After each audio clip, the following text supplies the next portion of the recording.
John McEnroe claimed Carlos Alcaraz was better than Roger Federer and Rafael Nadal at the age of 21 at last year's Wimbledon.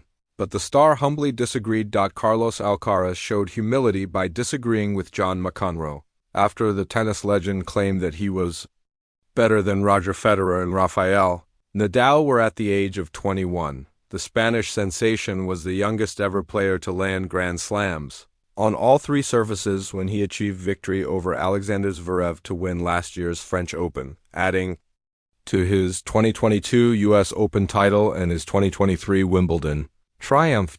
As a result of his growing list of achievements at such a young age, seven-time singles Grand Slam winner McEnroe told Eurosport he's already better than Federer, Nadal, and Novak Djokovic at 21. I've said this before and I'll say it again for the record.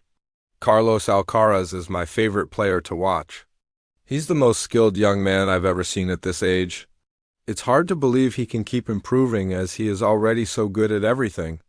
When probed about the comments in conversation with ABC Tennis, however, Alcaraz showed his humble nature with a contrasting view.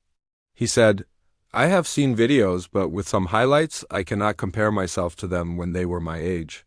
But it doesn't matter what I have achieved at this age if I stagnate here. I want to continue growing in my career and get to where Djokovic, Rafa, and Federer are.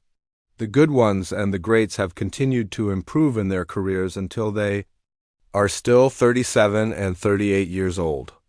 Alcaraz was ultimately able to defend his Wimbledon title last summer, seeing off Djokovic in a 6-2, 6-2, 7-6 win on center court before turning his attention to the Olympic Games in Paris.